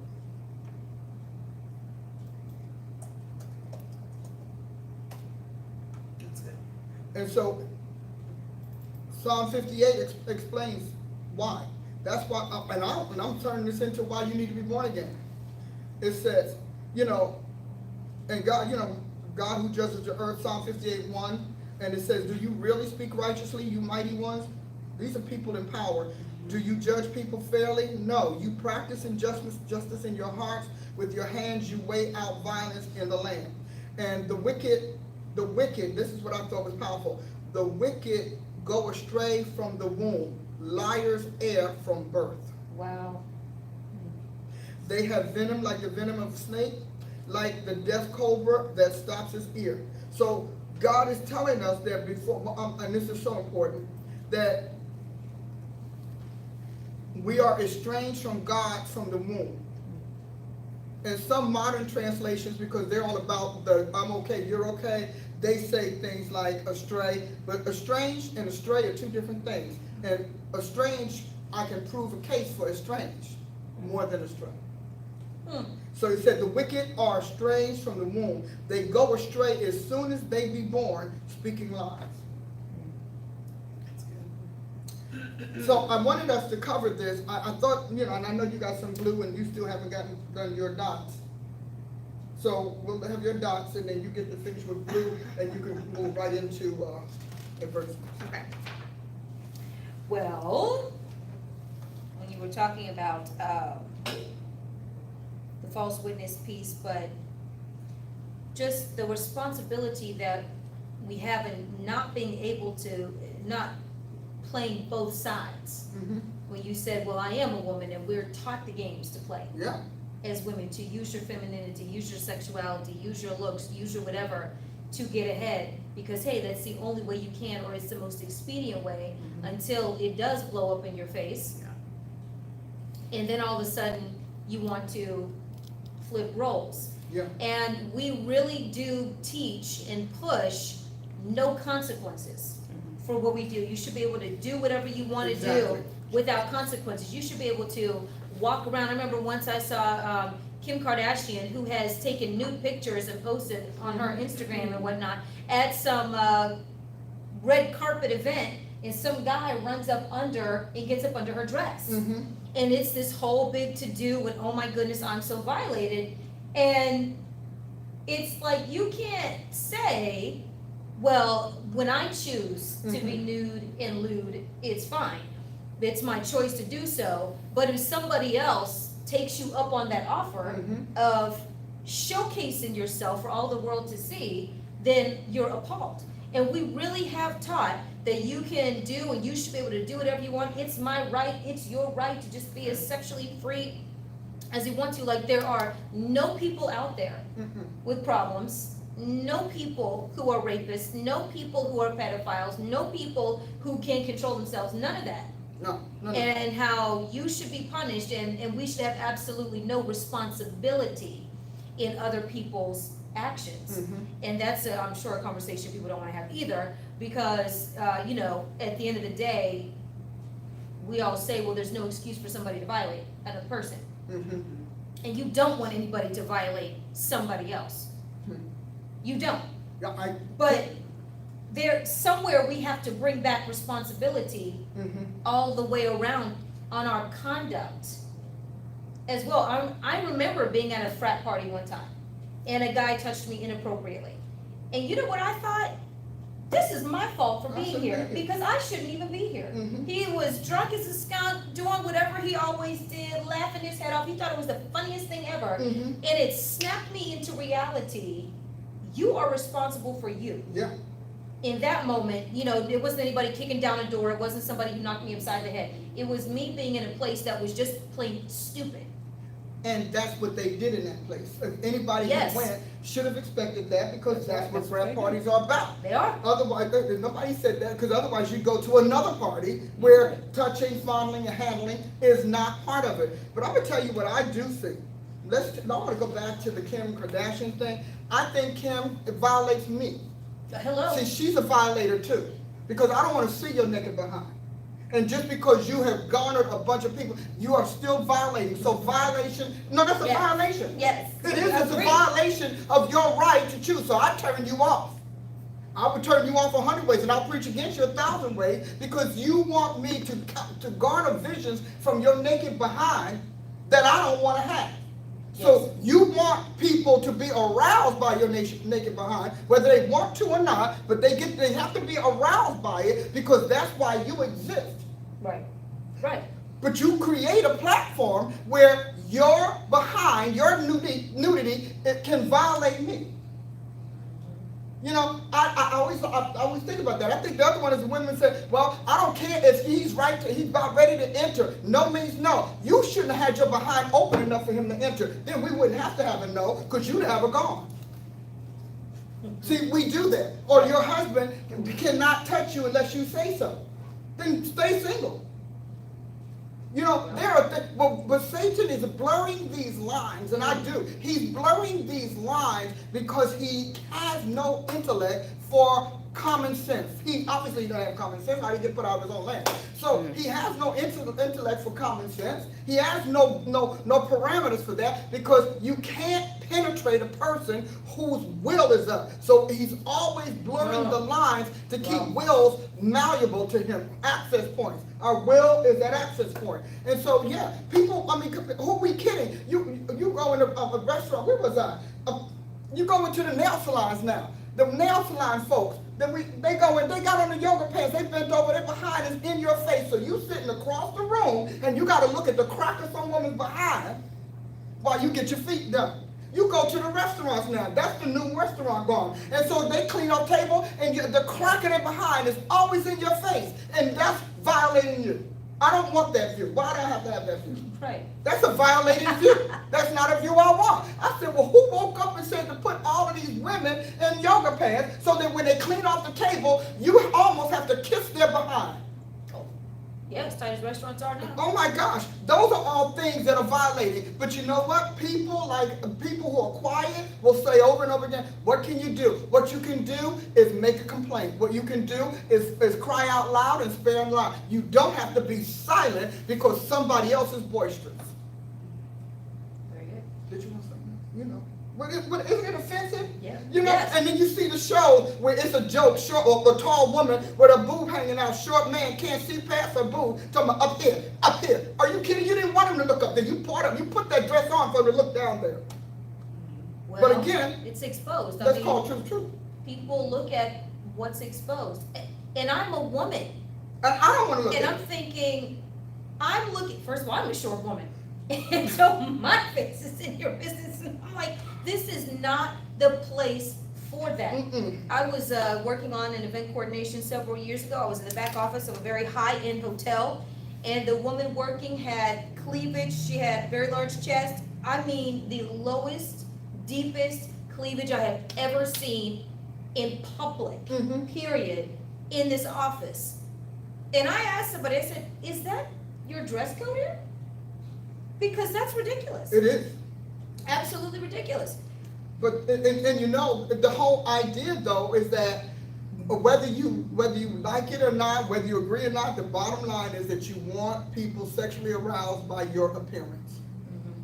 See, and I don't get sexually aroused by that anyway. I think it's sloppy and slouchy, but that's a whole other thing. There's a place, if you feel like you want to fling your boobs all over the place, then you need to put that on your next date. That's how you do, that's who's going to appreciate it. That's the place for it. Because everybody else is violated by that. I was in an American Airlines checking thing downtown here, and a woman, you could tell she must have got some brand new silicone, because her silicone was popping. And I want you to know she had them sitting up for you. And she had the thing buttoned down to here, and I kept thinking, well, where is the supervisor? And I thought, well, she might be one. But I thought, I don't pay to fly your airline to have your women's boobs and behinds in my face. Yeah. I don't pay for that. You should ask me, do you want vulgar views? Right. Okay, we have a premium. Here's a surplus for vulgar views. Views.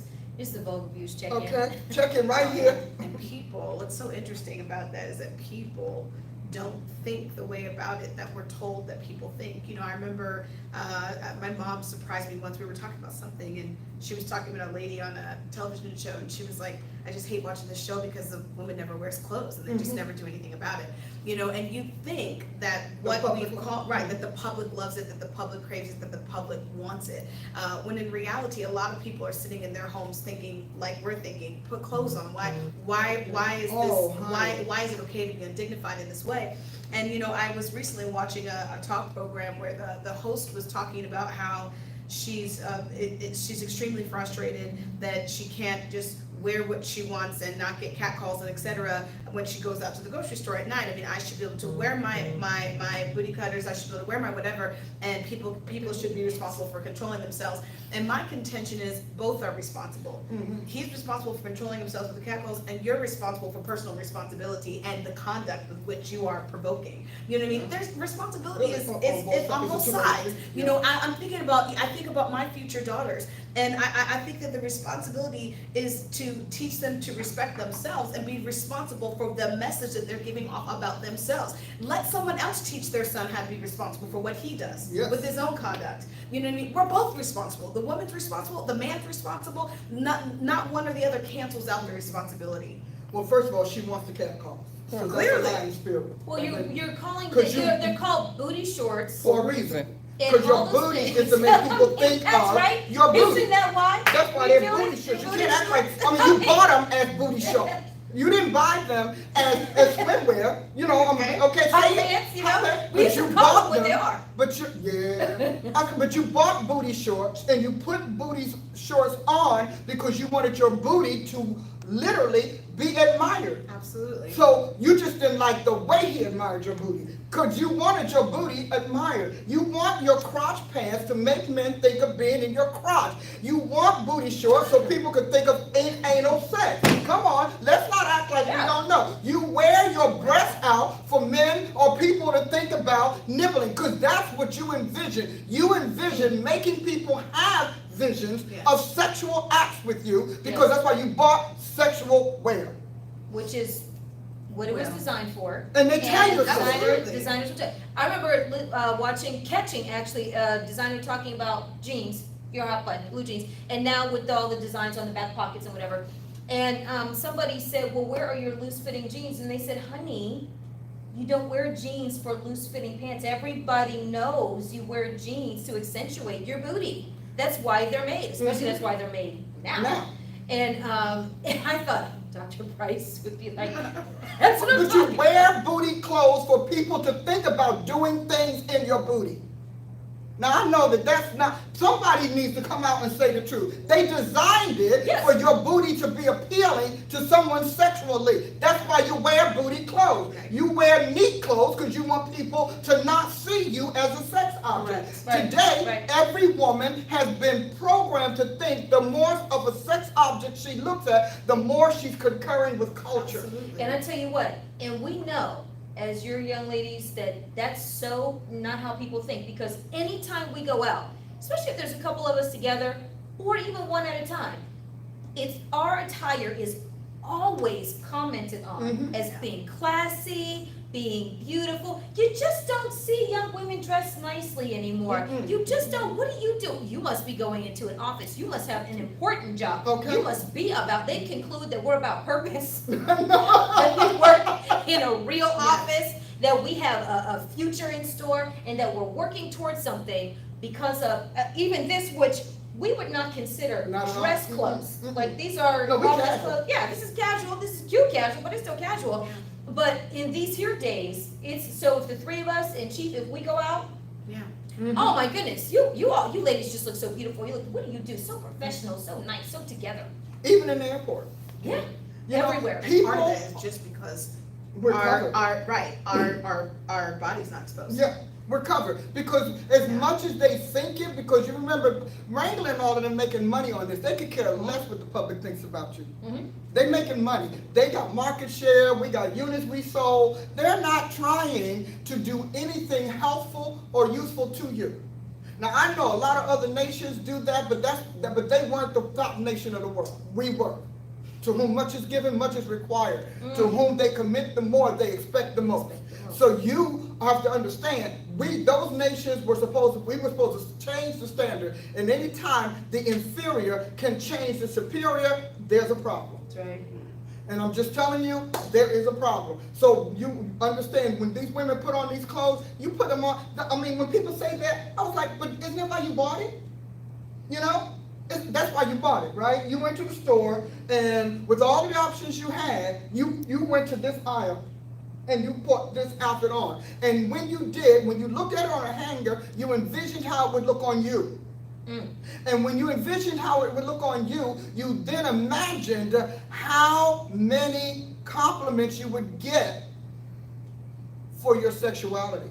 Because you didn't want to be attractive, you didn't want to be neat, you didn't want to be stylish, unless that was your style. You wanted to be sexual. And now we have made sexual and stylish synonyms. That's right. It is the style. It's the stylist. But I'm telling you, you don't tell me nothing about, well, you know what, I just don't want, you want them to look. You want it to look. She's sitting here talking about, I'm upset because my plan worked.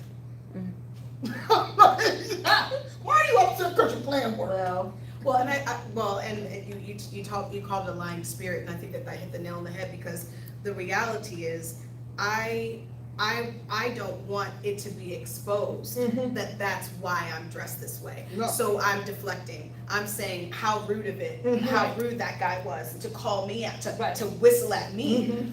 When that's just a deflection, it's so that it's not seen that you actually wore that attire to get that response. But it's also a reverse compliment, because in her reverse compliment way, she wanted to say, I put on my booty clothes and somebody liked my booty clothes and I'm offended that they liked it. So publicly, yes, a humble brag, but let's not forget my booty was worth a cat call. Again. My plan was. Constantly, because you're talking about how this constantly happens. Yeah, because you constantly seek booty calls. Well, from the because cats, and they're cat telling calls you, about your booty. well, because that guy or those guys are telling you, hey, we acknowledge That you hit it. what you're doing. Yeah. We acknowledge that you put these pants on to accentuate and expose your derriere, and we're letting you know, good job. Hey, yeah, no, we appreciate you showing us some booty today, because we didn't know how we was going to get through the night.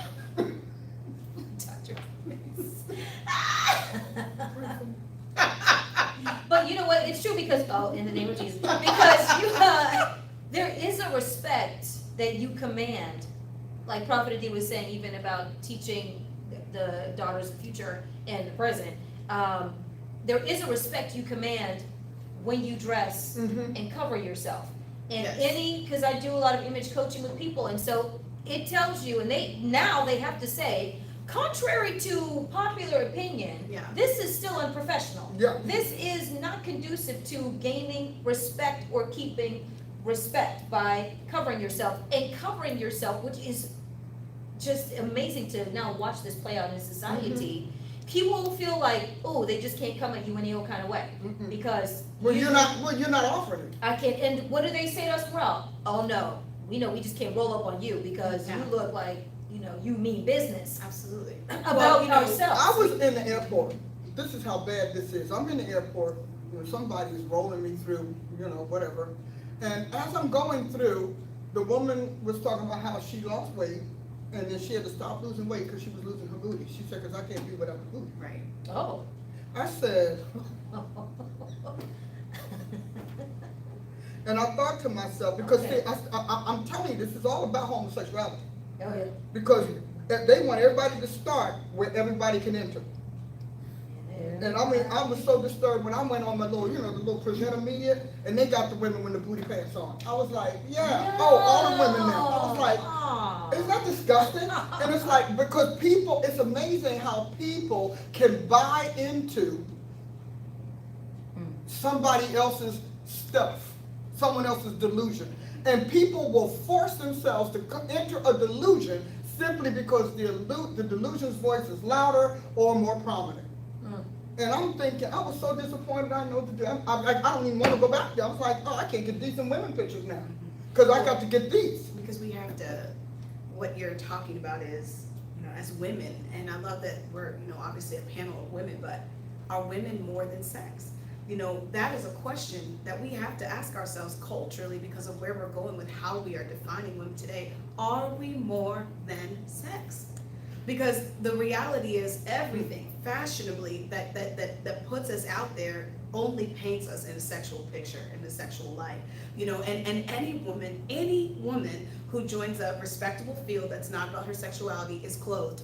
You look at Duchess of Sussex, who was formerly Meghan Markle, still is Meghan Markle in a sense, but with her new title, you watch her fashion from the time that she was, a Hollywood girl, okay, from the time that she now has changed positions in life, and what is she now? Clothed completely. Her entire wardrobe has changed because of the status. She's no longer a sex status and is now a world influencer. So what happens? She has to be clothed. So then that makes us ask the question, are we more than sex? And if we were to start asking those questions.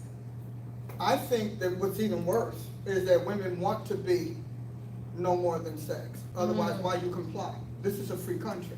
So women see themselves Wow. as sex objects or sex weapons or sex tools. Yes. They see themselves That's- that way. that's- We talked about in one of the That's shows I watched where it's a cop show and only the woman is, only she's, now everybody else has a uniform on with some badges. Not her. She has short pants on, tight pants on, jiggle boobs, and sleeveless down here. And I thought, but they're showing you in every way, women, you don't mean anything. Right. And that's the issue. I watched another show, another one that I watched because I gotta know what's going on out there. And the man is standing there with a jacket down here, and she's standing up there with tight pants, low riding pants, and crotch cutters. And I'm thinking, but you want us to think differently. You don't want us to know your skill. You don't want us to know your talents. You don't want to be taken seriously because you are dressing sexually to assure that serious doesn't come in our mind. So I don't know whether women are more than sex. I think they've been talked into it through these video girls and all of these other rap things. They've been talked into finding validation Yes, in the only thing they have, and that is their body. their body. I watched on YouTube this documentary show, more like a reality show, I guess, plastic surgeon kind of thing.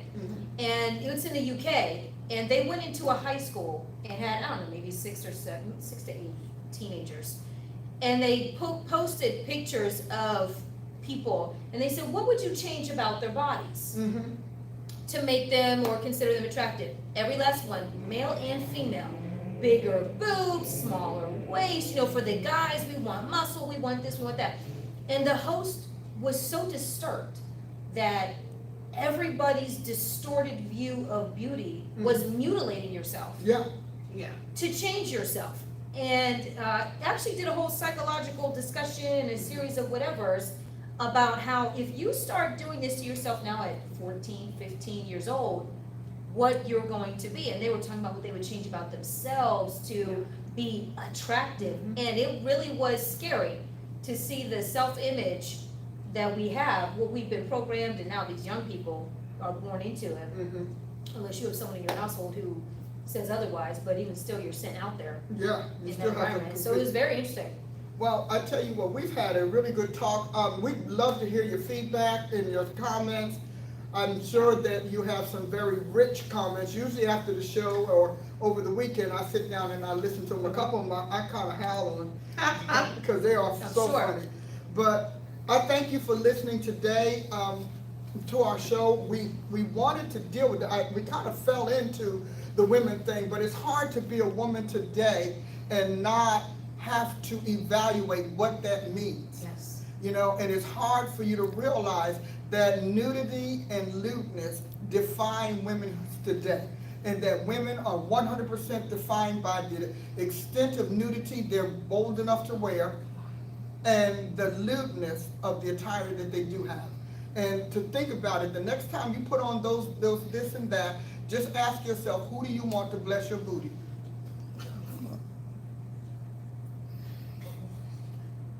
And Mother now and you Zion. know the rest of the story. Mother and Zion, because I care. I care about you, and I care about your future, but I also care about the world you're creating for your daughters and for the women of tomorrow, and also the fact that it is mostly not women making these decisions, and that should concern you. It's male, because what you struggle with right now is Eve's payoff. When Eve sold out her husband Adam and talked him into selling out the souls and the lives of people, Wow. She had a payoff. She owed Satan something because he bought her. He bought her for her seduction. And she is still getting paid off generations after generations. We're very comfortable with talking about, I will greatly multiply your sorrows and your desire, and in pain you should bear children and your desires. We're comfortable with that. But looking at it in action, we want that disconnect. That every man has a right to any woman, and you need to be dressing appropriately for a male sexual need or just for sexual needs in general. You are appropriately dressed. The new appropriate dressing is that. We had a great time. Again, we thank you. Don't forget Sunday. Yes.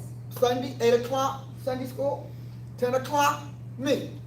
Yeah. Hallelujah. At the congregation of the mighty where God stands.